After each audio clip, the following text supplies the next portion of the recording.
פרס למנצחים בעונה 4,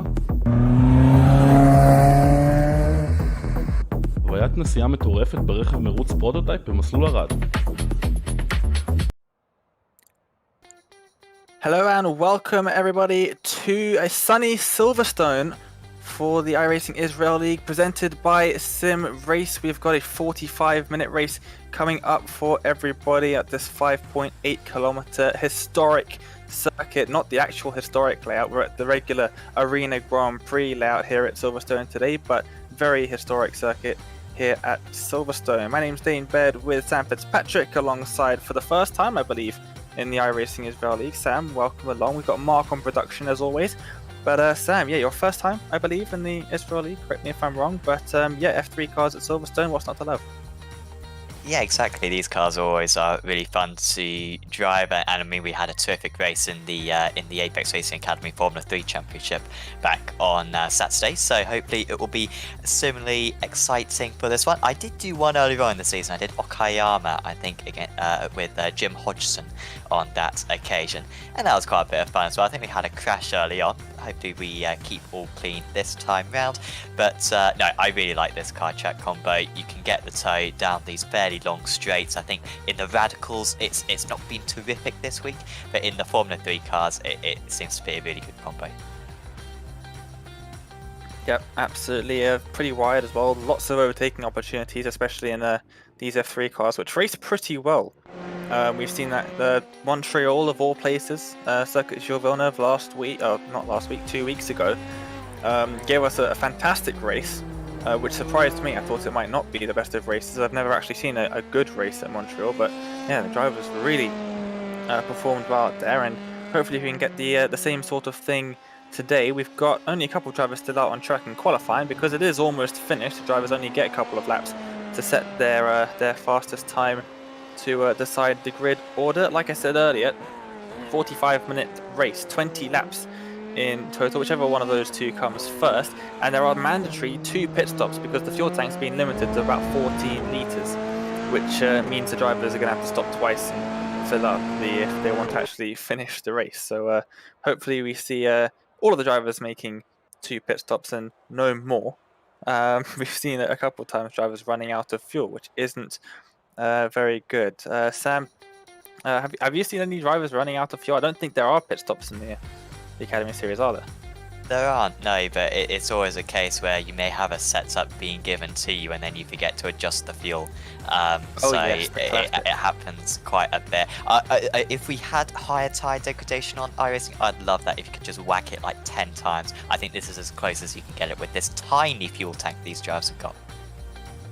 Absolutely, and we have got the grid up on the screen, and it's close as ever up at the front. Dorian Tabashnik, championship leader, taking pole position here with 152.218. 1/10 behind is Ruben Chachishvili in second, Sharon Kana in third, 1.5 tenths behind Dorian in first. Then we've got Toma Devra, Reem Gross, Michael Sherling, Emma Meshalam, Rancioni, Alon Zeltzer, and Nirkot Mazrahi in 10th.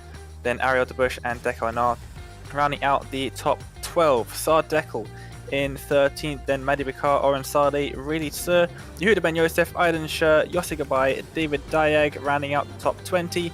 Michael Wassman starts 21st, Washer Panchevsky will start 22nd. John Chico and Yaroslav Malkov not setting lap times, neither did Toma Ventura, and there are no penalties to serve today, so we're not going to see anyone taking a pit lane start or having a qualifying ban. Those two drivers must have just had off-track, Sam, which are fairly common around here at Silverstone.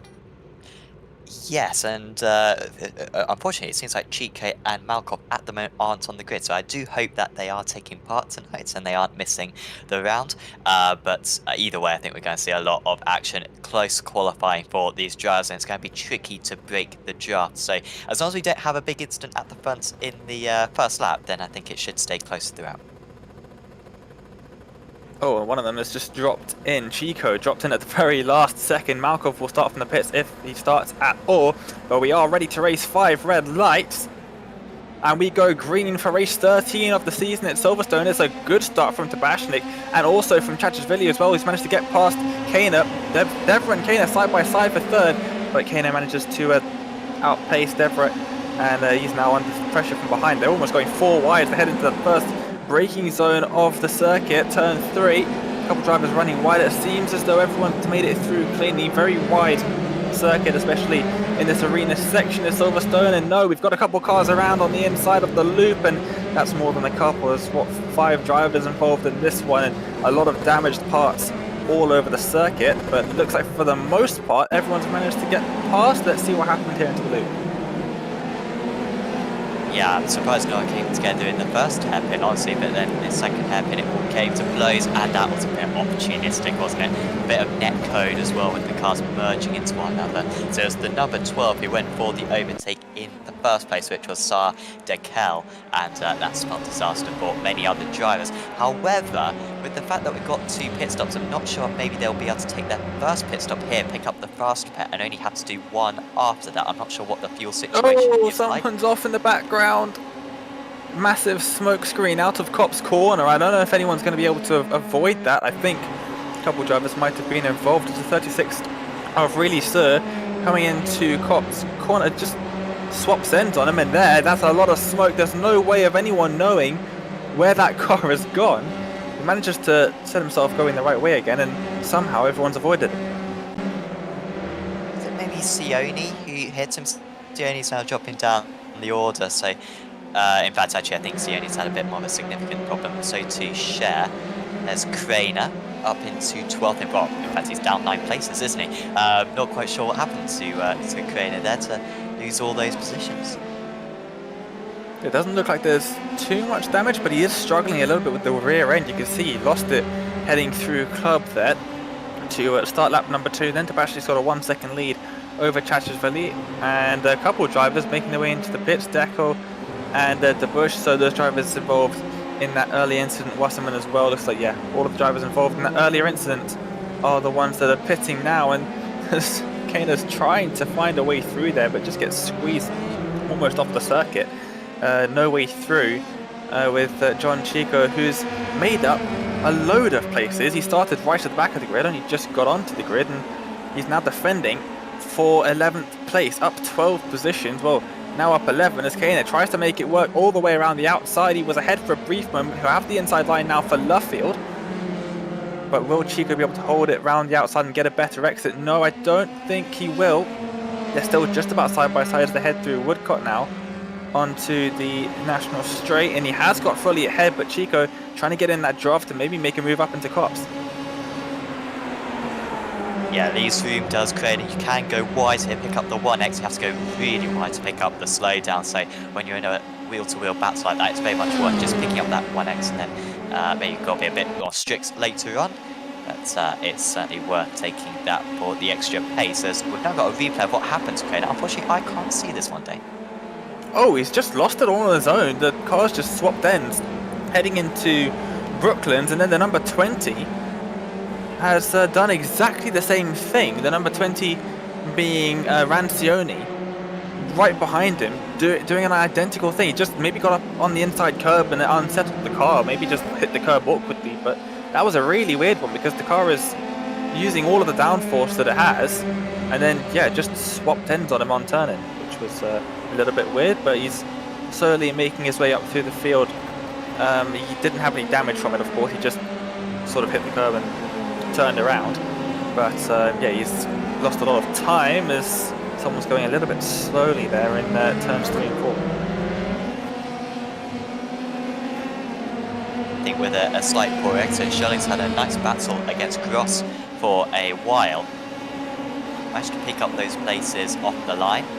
Gross dropping behind Schurling, and ever since then they've been absolutely glued together. And now we've got Michelin as well, catching up to these 2 drivers on that last lap. In fact, actually, maybe it was Gross going past Michelin on that last lap. Apologies. He was certainly a little bit quicker because it was the fastest lap of the race for Gross, so really good pace for him.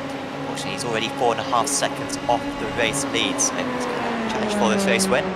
Needs to get past absolutely right away. Once again, picking up do that too many times. The drivers will get driving penalties, I believe, later on in the race if they do that too many times. Really Cops and then also Stowe corner as well, where you can pick up those 1x's, but it's all about using them tactically. You got to think of it positively. You got to think when you can use them to gain that extra quarter of a second to give you a better chance at getting past the car ahead. That's what the stewards definitely don't want you to be telling the drivers, Sam. Just save them up and then use them to try and gain an advantage, because there's no penalty for that. What's happened there? Oh dear. Nars, I think, spun it through Stowe corner here. Was this by himself? The 84 is within range. This was Kopp just behind, and Kopp then slowed down after this. So yeah, that was a bit clumsy. Yeah, just a little bit of a. Could say he was the bad cop there. Oh no.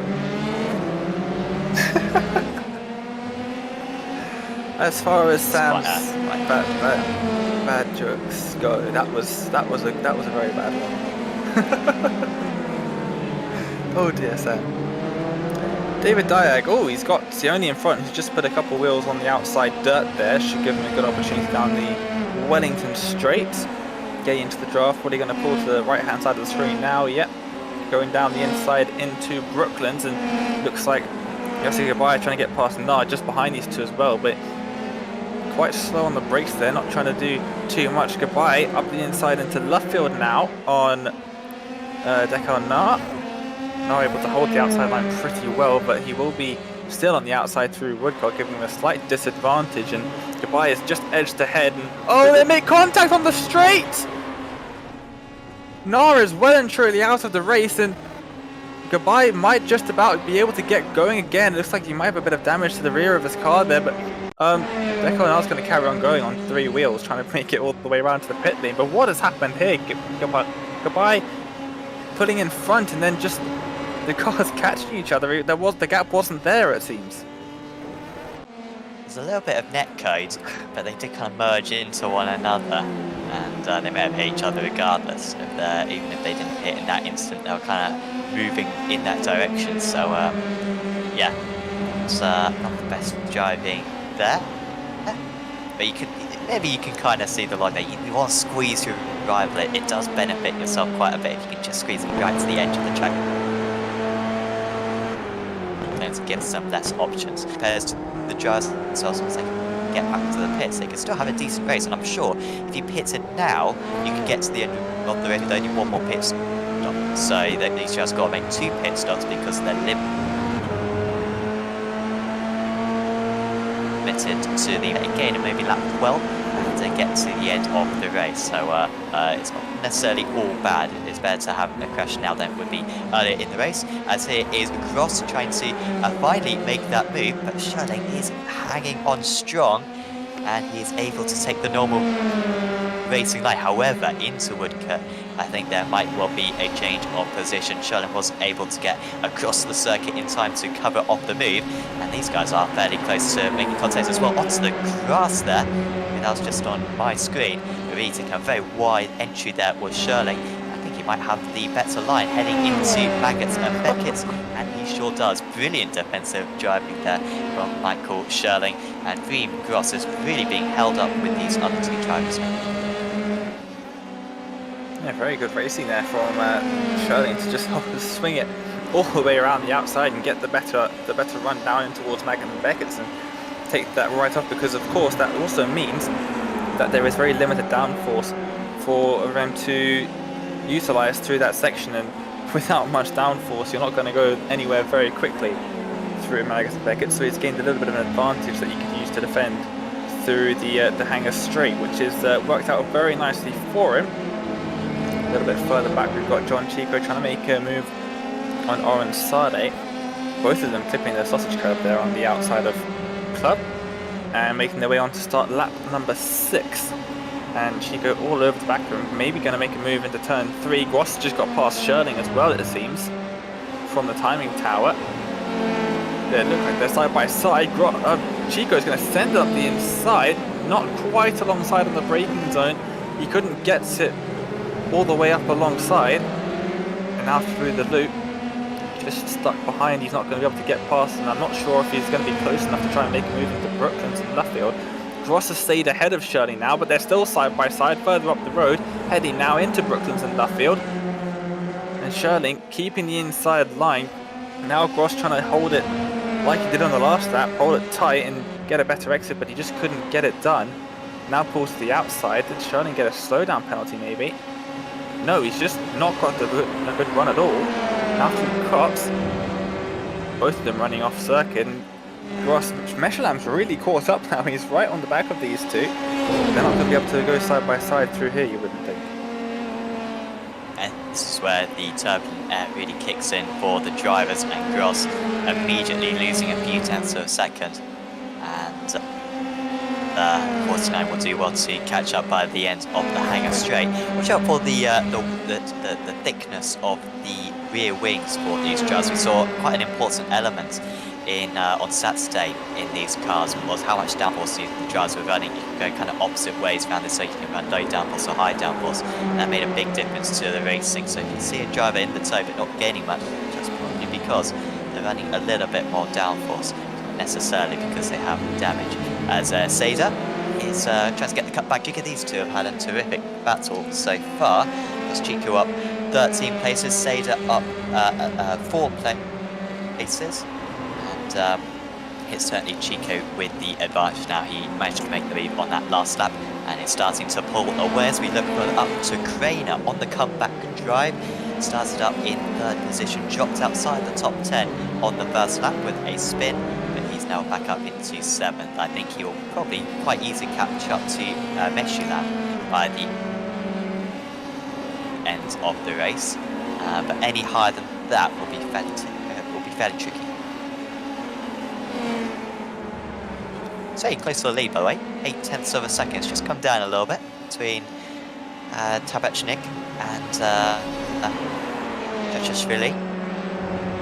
Gap has been hovering around at about a second, but you can see, yeah, the last 4 laps, just little by little. And with the 2 pit stops involved in this race, maybe a different strategy option could be open.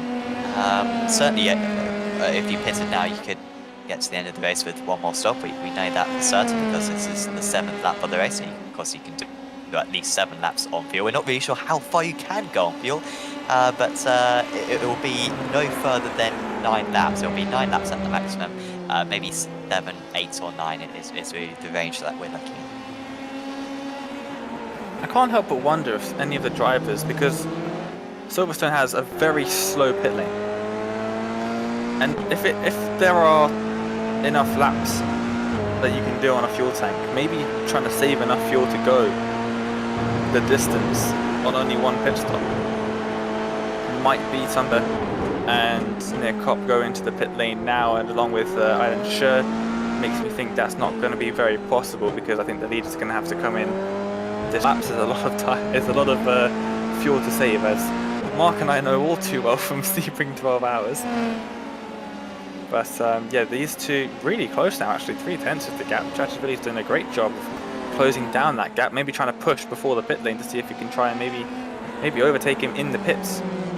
We saw last time the series visited Silverstone, I think 3 or 4 drivers got speeding penalties on the way in because the pit entry is dusty and bumpy, that so many drivers locked up and went straight on into the pit lane and got a penalty for it. So that could be something to watch out for as well.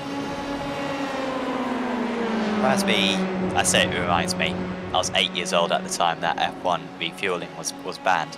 But it's a little bit like that, where maybe in this second stint you can maybe take a little bit less fuel. You'll have a shorter pit stop, maybe get track position in the pit stop by being stationed for maybe a second less, and then you'll of course have a little bit less fuel, which might give you, I don't know, maybe a 1/10 of a second if you're running 1 less lap of fuel. So only go to maybe lap 14 in your second stint rather than lap 15. Something that the drivers think about here. So if there is a little bit of a discrepancy between the 2 pit stops times, then maybe that's what the strategy is about, as they do predictably come into the pits at 8 laps, seems to be as far as you can go. And well, they're not very even on pit entry there. Chachashvili needs to be stationed for about 8 tenths of a second shorter than the race leader in order to make the jump. William Gross gained a lot of time on Michael Shirley. on pit entry. You can see how close they are now, which is a little bit interesting. You can see everybody in the background of the shot making their way into the pits, but Dorian leads them down there, all of them trundling down at a very slow speed, and we'll see how they come out. They won't have to take tyres, or just be fuel, and I think a couple of drivers might have taken a bit too much fuel there because, or I guess they would be filling the tank up. You'd expect, Sam? You'd expect them to fill the tank right up because they do have to make another pit stop on fuel, of course, but Chachishvili came out a couple tenths behind, so good stop for Dorian. Let's see, Gross and Sherling. Sherling's come out behind. Oh, well, he's got to do it all over again, hasn't he? So Gross was stationary for 8/10 of a second shorter. Gross with a very short pit stop there, so I wonder if he's going to go one lap shorter, go back from Mark Trenton to get that graphic up for us. It's odd actually, because that screen's telling me different info to what my live timing screen shows, because I've got 4.6 seconds for Chachishvili, not 5.0. That's the pit stop time. So Chachishvili certainly lost a bit of time on pit entry and pit exit, didn't he? Because his pit stop time, we know absolutely, whether you take mine or Mark's, it was shorter, and yet his pit stop time overall was longer. So he must have just been a bit more careful on pit entry or pit exit, and that's cost him a bit of a chance. Because remember, he was staying in the slipstream as well, Chachishvili, so he was saving fuel most likely, and so he probably needed less fuel. So that's an opportunity for him gone. Just needs to nail that pit lane better next time round, as there goes Dekel Na Ruben's in the lead. 17th, as Chachishvili has taken the lead. I think Tabishnik has got a slowdown, hasn't he? I'm not sure. I think that the slowdown's normally a bit shorter time than that. Yeah, you're right, he has got a slowdown, because, well, either that or we just want to have a race. We've seen that a couple times in this series. Where they just slow down to have a race, but I don't think that's one of these occasions. Let's see what happens here, because he's yes, he's run wide. That slowed him down already, but iRacing says no, you ran wide there, you're getting a slowdown penalty anyway, regardless of whether or not you actually gained an advantage from it. And he's lost out a bit of time, but he was a little bit quicker, so we'll see if he can catch up and maybe try and get that place back. Surely he had that with a whole lot of opposite lock there, because he's swapped steering lock a little bit too quickly, and the car did not like that at all. Try to swap ends on it, but he managed to hang on to it just about. He lost a little bit of time to rim in front of him though, as the last of the drivers making their way through the pits, possibly the drivers who had to pit early on in the race and now having to make their second stop. Yeah, so it seems as though it's marginal 7-8 laps, isn't it? So even if you piss on lap 1, you won't be able to get to the end of the race. So you won't be able to get to the end of the race, because 16 laps is the furthest you can go with 2 stops. So anyone who had to pick up a faster pair after lap 3, so from lap 4 onwards, they should be alright. They should have to make just 2 pit stops. Gross is off the circuit, and that is a huge shame for Gross, because he'd worked so hard to take back that 4th position. He's given this one up here, and just taking a bit too much curb there, gets him onto the grass, and then nearly reaching the wall as well. That's the right thing, gets back to the circuit as quick as possible, and could have been worse for him. He's down into 7th.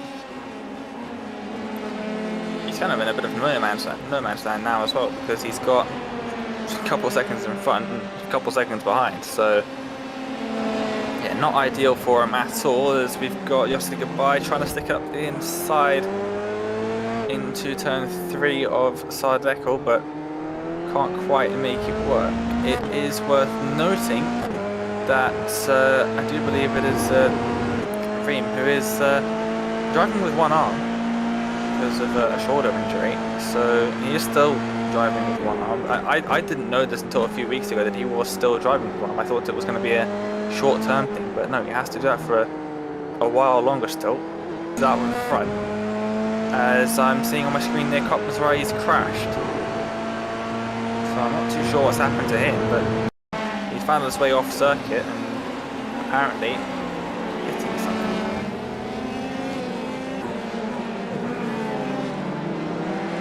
Oh. And yes. Oh wow. Okay, that was 2 slides, wasn't he? Whoa. Oh, and then very lucky not to get collected afterwards. Yeah, no hesitation there for Cop to get back on his way. But yeah, that was a weird one. Well, it wasn't totally weird, but he lost the car initially, then tried to put the power down when the tyres overheated as they were. He lost out. That was a very easy move there for Kana over Meshula. Yeah, I'm not sure if they're maybe teammates or friends, but that was very generous. Yeah, Amir's 100% let him pass there. Absolutely no attempt at a defence. He knows that Sheeran is a little bit quicker than him, and he's just saying, all right, you can go on, see if you can catch Michael and drag me along with you, I think is what Amir has just done there. They've got a little bit of traffic, and again, going all the way around the outside of that sausage curb for Kana. So I know that there is an off-thought there was a slowdown too, but apparently not. And he's now running the risk of getting a penalty. There's 17 incident points the drivers have available to them. And we know he's had 2 of them taken up by the spin early on in the race. And then a lot of 1Xs as well. 17 is a drive-through penalty, and then 25 you get disqualifying.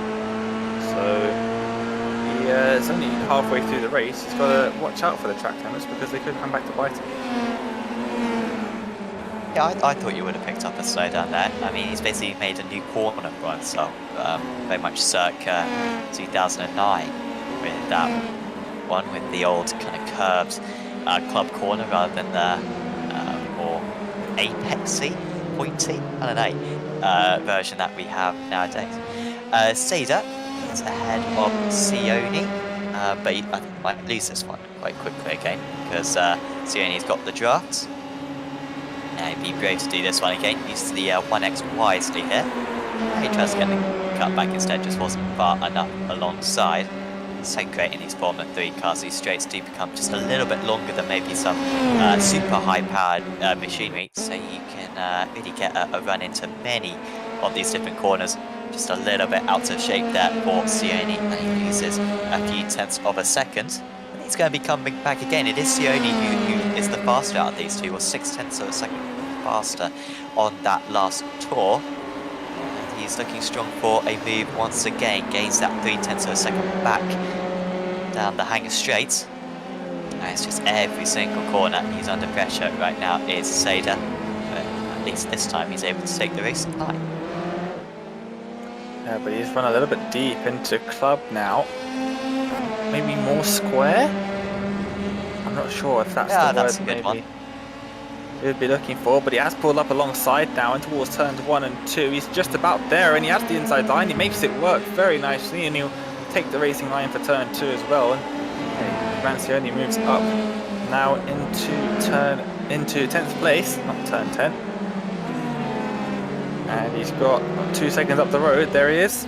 There's Alon Zeltzer in 9th. That's who he'll be setting his eyes on next. He won't worry about Oranzadi behind him. He will definitely be looking straight ahead to see if he can catch up with, what, 7-8 laps to go for these guys now as they make their way through Brooklands and Luffield. And on the last few laps, obviously lap 12 he was a bit slower, being held up a bit by Sade, but other than that he was catching him every lap, so yeah, it's definitely going to be interesting. He might just manage to do it because he's still gaining a little bit of time actually, but yeah, we'll have to wait and see with 20 minutes or 7 laps to go. Chico up ahead of Gross. Has Gross got another problem? He seems very slow. Yeah, he's losing a lot of time. Slow down penalty? I mean, that's a huge slowdown. Oh yeah, he's run out. Oh, how's he done that? Come on, man, you should have enough fuel to get to lap 16. How do you run out of fuel? You did say that he had less fuel. To go 3 wide around him there for a second. Is he going to be able to make it back? There is a hill now, but everything I believe is downhill from here. So he might just about be able to make it, but it doesn't look good for him, does it? I mean, I just hope that no one comes into the pits behind him. Otherwise, they're going to get held up here. It's not the widest pit lane around this circuit, so you do well to pick a way past. Because this pit lane, absolutely infuriatingly, is below the circuit. So if you're on the grandstand on the other side, you can't really see a whole lot of what's going on. I don't know why they designed it like that. It was a terrible idea. Yeah, I thought that might help him. That was the one factoid I've got about this circuit. And I thought it might be relevant to that because it's slightly more downhill, but you didn't reach his pit stall anyway. It'd be tight if these guys do pit this lap because he didn't put that much less fuel in. I mean, he still put like only a second less fuel, or even less than that, than these race leaders. So that indicates that maybe the fuel doesn't go as long as we thought. I thought they would have fully, put all the fuel that they could put in, but I mean, they're one of the highest fueled up drivers, aren't they? Are the top three, so you would think they'd be able to get to lap 16, but I know that's put some doubt into my mind. They're at least going to lap 50. Well, if the fuel tank is 14 litres... Oh no, sorry, that was just Charlie coming. Yeah, so No, Devore did have a problem. I think Devore slowed that. Yeah, Devore. But it wasn't so bad. He stunned that. But I guess if you think about it, it's a 14 litres fuel tank. So a 5-second stop, that's 3 litres per second. And if he's lost a second, he's lost 3 litres. So that's what, 1.5 laps worth of fuel that he's lost. So, by that logic, they'll have to come in on this lap. Yes, they would. Okay. Which would be odd because, you know, they did 8 laps in the first stint and then they may only do 7 laps in this stint. But I wonder if we'll even see a split. Maybe Tapachnik maybe is able to go 1 extra lap because he's been in the draft. So you may have saved a little bit of fuel. I mean, you don't even have to lift and coast. I mean, if you're in the draft, then you're naturally your throttle for less amount of time. And if you're in the turbulent air, then you're usually carrying less corner speed, which again saves fuel because you're going slow. So yeah, we'll see. Interesting race this. It's neck and neck. I can't call who's going to win this. Really close through Stowe here, and both going to make a beeline to the pits. Oh! That's just really trying the dummy. Dorian somehow managed to just about cut his way across the grass and into the pit box, but 8 meters separating the cars as they make their way down the pit lane. Is he actually staying in the draft? I think he is as well. Let's have a look at this from here. Looks like he's going on the normal line, and then he's only just about got that. That could have so easily just been a flick of the steering wheel too hard and ended up in the wall. Oh, they're so close, aren't they? But he's ahead. It's the 42 of Chachashvili. He is still ahead then. So he's been able to hold on to that position. He was 3/10 longer in the pit stall was Chachashvili, but it was still enough to hold on to that place. Yeah, only just, and there's a little bit of smoke. Club corner, not too sure what that's from. There's no cars spread across the circuit. Couple drivers into the pits now. You can see the timing tower having a little bit of a tough time keeping up with everything. But yeah, we'll see in a few laps. Once everyone, someone's around. It's Sione. Off he goes. Well, that's Sione. What's their help? Because I don't think there is actually, because he's got no one behind him. He's just looped it into turn 3 on the curb, and it's just turned around on him. I remember whilst these drivers would have been taking fuel so far, I don't think they've been taking tyres. Although I'm not sure on that. I don't think we haven't seen drivers go up on the jacks, have we? So yeah, so yeah, the drivers, these cars were going longer than what the official series usually forces them to. It will be slightly unusual for the drivers out here to be on this age of tyres. It's Bush. It's just about staying ahead of them.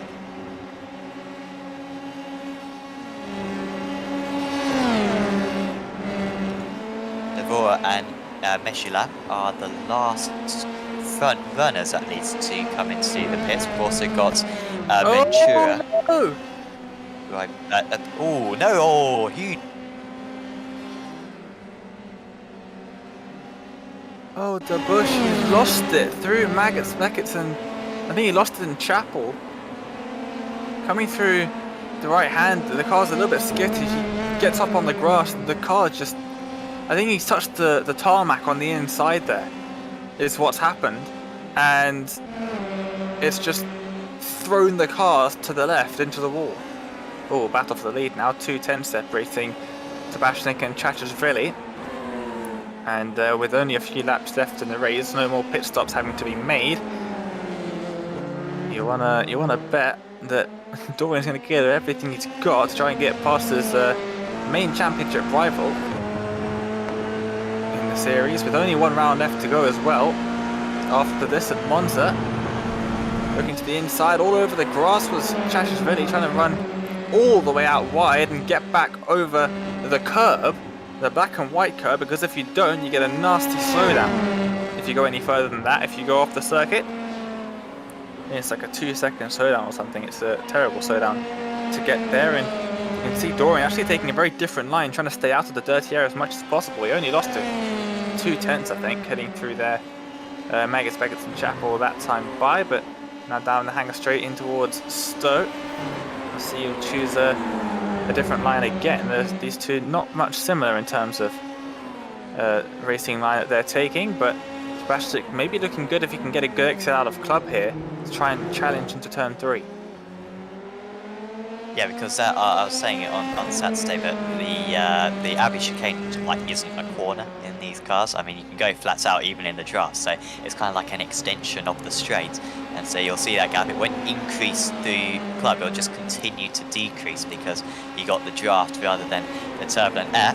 As it comes, a little bit of a move, and that's just going to force his opponent offline, take the wider line into the loop. And then, when you move on to the Wellington Straight, this is going to be an awesome opportunity for Tabachnik, who is going to certainly be alongside, heading into Brooklands here. He moves to the inside. Chachashvili thinks that he can hang it around the outside, get the inside for Luffields to the next corner round. And it seems like he is going to be able to do that around this circuit. The battle's never over, and you can always try to get the cutback and the better exit for the next corner. It is Chachashvili holding on to the lead at the moment, but it's Tabachnik with the faster run out of the corner, was able to get on the throttle earlier, very close to making contact down the straight. And now around the outside are the two race leaders, and they're going to still be alongside into Maggots and Beggarts. Who's going to blink first?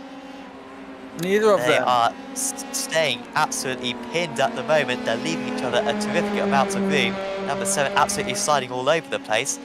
And into the hanger straight, it's finally Tabachnik who's got ahead, but Chachashvili is able to tip back into the shaft. And he'll come right back alongside the along the inside and towards Stowe now, but Tabachnik holding it around the outside. He'll have the inside for the chicane if he can keep it on the circuit, which he does so. Now has the inside line into the chicane, and he has made the move stick finally as they make their way through to start the penultimate lap, lap 19 out of 20, and he has a 3/10 advantage over his championship rival Ruben Chachashvili just behind him now, heading through turns 1 and 2, and then well and truly into the arena section. Now we're going to see a dive down the inside. He looked for it, but I think he's probably just looking to say, hey, I'm here still. Try and put Dorian off maybe in the mirrors, and he's got a little bit squirrely himself out of the loop. Now heading through back onto the Wellington Straight, and there's half a tenth in it now, and that's looking good for Dorian. Tabachnik does seem to have been the faster driver since he had that slowdown. I remember he led in the early stages. He got pole position, he led in the early stages, got a slowdown through Chapel earlier on, and then lost the lead, which was about a second and a half off, but was able to gain that back fairly quick in the back of Chachashvili. So I think Tabashnik has got the advantage here, so it will have to be a terrific end to the lap, but that is a much better run for Chachashvili. Just Tabashnik missing the very tricky turn-in point for Kopp's corner, and the gap is virtually nothing again. All about staying as close as you can around this part. The gap will inevitably increase. It's how close you can stay, and that is fairly close. So Chachashvili will be fairly close going into Stowe onto at the end of this lap.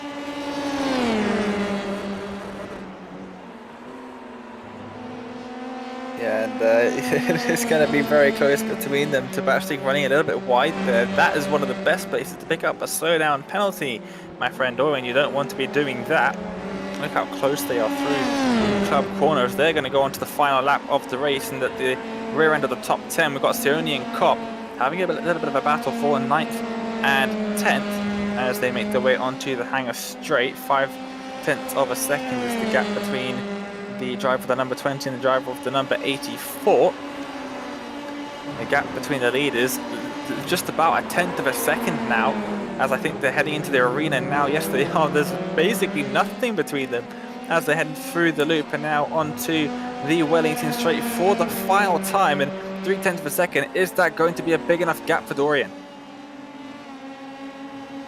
As long as he doesn't make the same mistake as he did on the last lap, he should be alright. As Seda had a bit of a problem just behind Sioni and Kopp there. But yeah, what a great battle this has been between these two. And this would be a one step closer as well for Tabashnik to the title. Of course, Alon Day not around tonight. We're tied on points heading into this round. Chachashvili will still have a chance if Tabashnik didn't turn up for the last round or retired. Then potentially Chachashvili could still win the title. But yeah, with this race win, it would be a huge moment in the championship. Absolutely would. And oh, that's just about sealed it for Dorian now. Reuven has run off the circuit. I think he's just about avoided a slowdown penalty because he's not slowing down.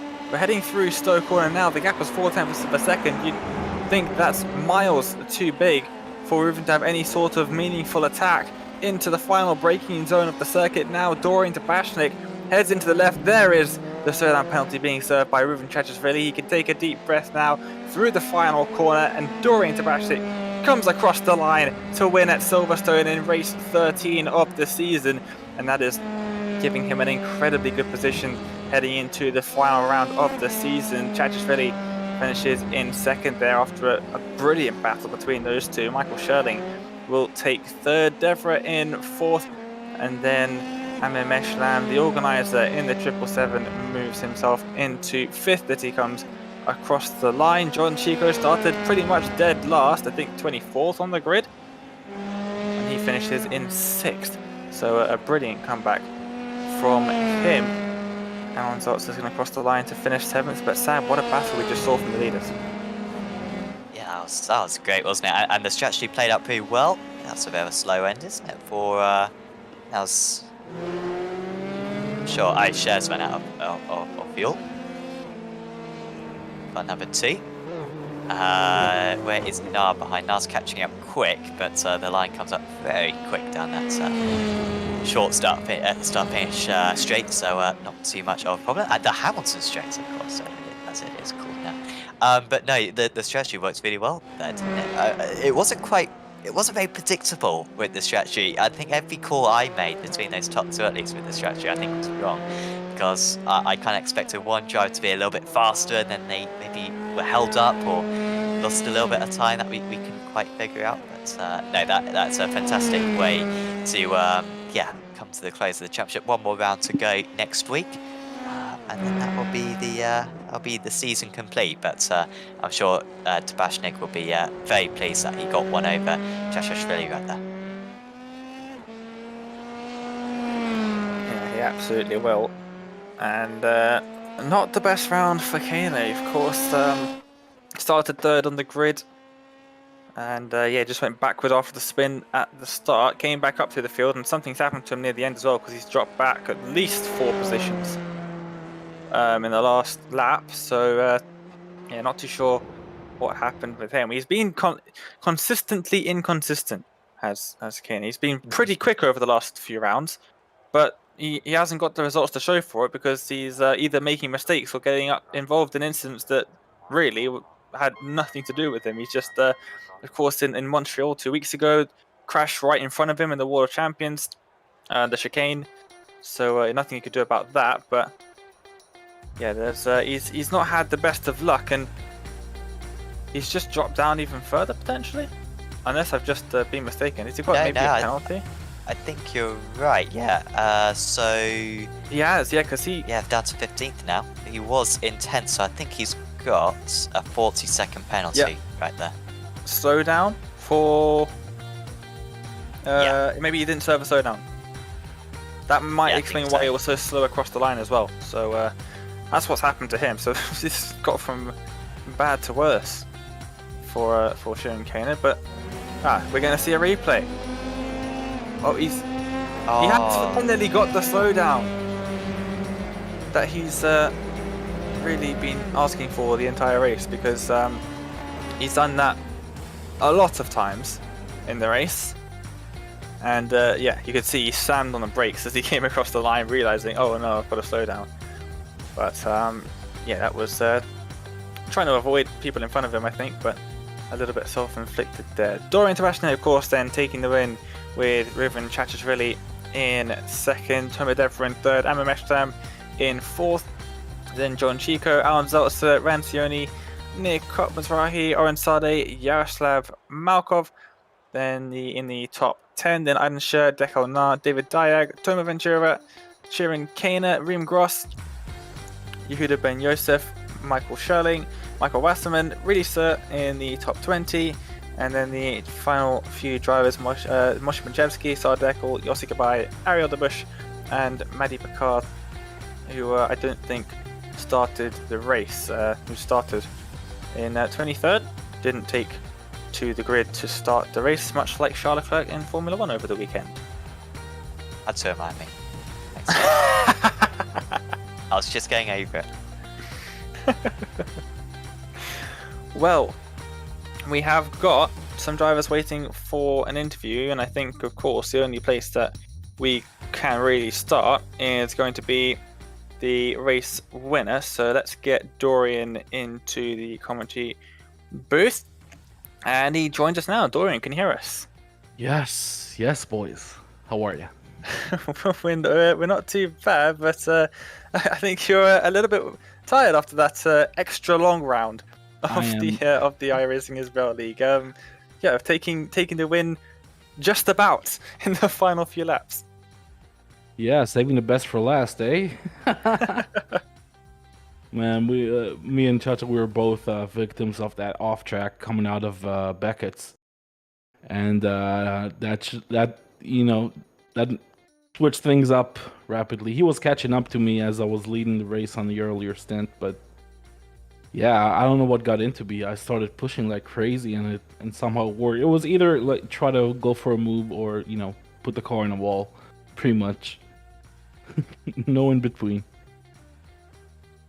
And yeah, to really work for that, I think it was side by side from the Brooklands up until halfway through Maggots and Beckett's for your move to take the lead. That must have been a bit nerve-wracking going side by side through there. Yeah, I mean, I trust Reuven fully. I know he'll leave space. He know I'll leave space, and that's the best case scenario when you're racing. So when you can trust each other, and just I played every trick in my book. Like, I didn't leave anything out there. I was trying to spook him into an on turn, I think it was turn 4. I can't remember the corner names, but turn 4 is when I try to trick him into a narrow line, so he'll compromise his exit. That way, I'll be able to make a move down the back straight there before the next sector. So yeah, that worked, and but it wasn't easy because he kept alongside me for a while. It was crazy going through cops. That was crazy. Yeah, absolutely. And well, you've got a little bit of a healthy lead now in the championship. I'm not sure if you've won it yet after the penultimate round, but heading into Monza, regardless for the final round, you're in a very good position if you haven't already won it.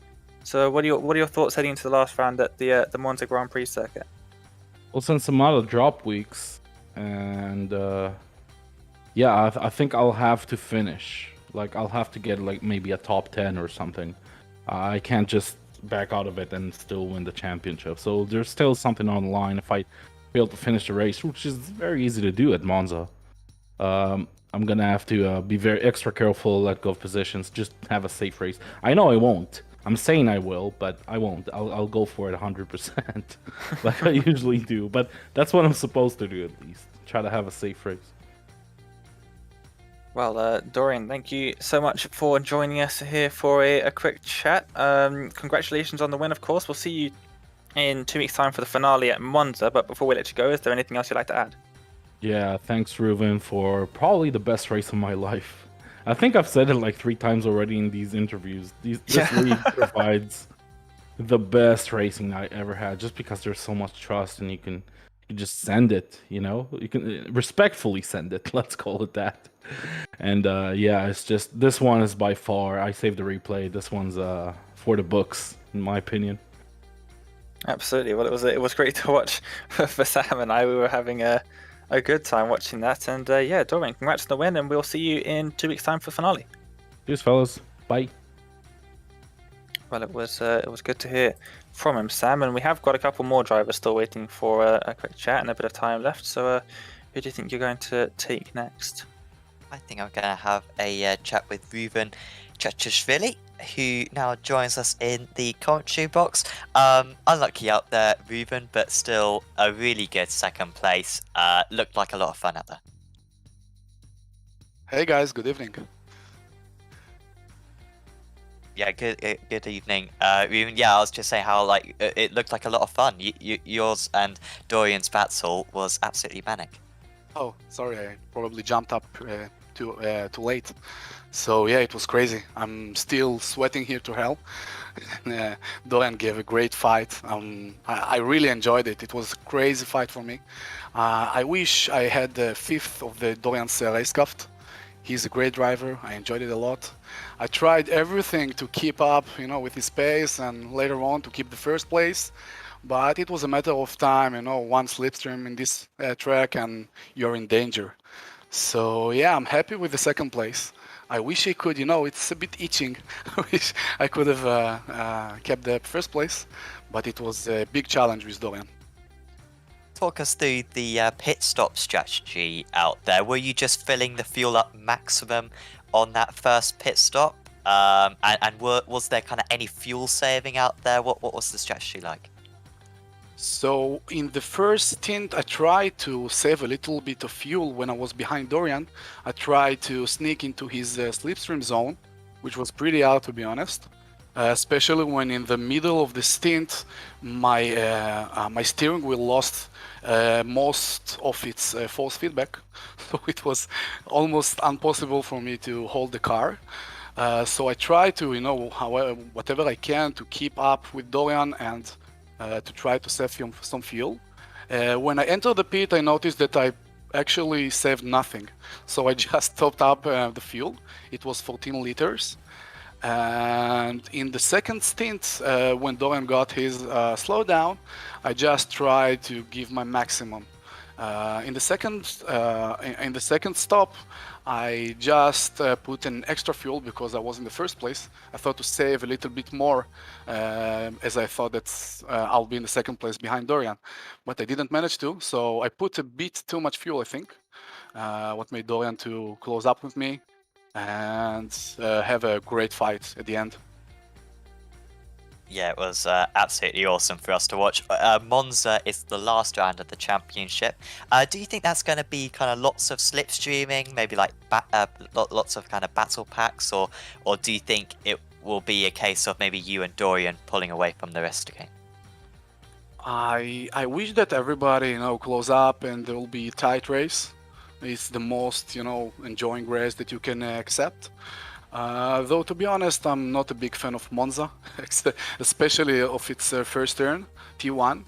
I don't want to be pessimistic, but I kind of guess that first lap T1 gonna be a disaster, as I had in my past races in Monza. Though it's kind of an oval track, so I guess it would be a little bit boring. I think that keeping it from behind in Monza might be a good idea. Wait to the end of the race. So I'm not sure there will be much fight, but it's a pretty important race, so I'm gonna give 100% there. Definitely. Is there anyone you'd like to give a shout out to? To everybody, guys, to you guys for the commentary box, and to everybody that's participating in this race, to Dorian that gave me a really fun race, which is a good recap after 2 bad races that I had. So yeah, thanks to everybody. Awesome. Thanks for having a chat with us, Reuven. We'll see you back next week. Thank you, guys. Good night. That was Reuven Cheshashvili, your second place finisher. Absolutely, and yeah, it was a brilliant battle between those two of Reuven and Dorian, but also a couple of other good battles throughout the rest of the field. And I'm really looking forward to the finale at Monza. Good circuit for overtaking. Fairly similar in Silverstone, as it's difficult to lose people at Monza. The draft is very powerful. Most of the circuit is flat out. There's only 5 braking zones, I think, is what I counted last time. Yeah, it's a very good circuit for racing. Turn 1, as we heard Reuven say, is going to be quite interesting. But I can't wait for that. That's going to be in 2 weeks' time for the season finale, race 14 of the season at Monza. Hope you can all join us then. But for now, from myself, Dane Baird, from Sam Fitzpatrick alongside, and from Mark Tranter up in the production booth, we would like to wish you a good night and happy racing.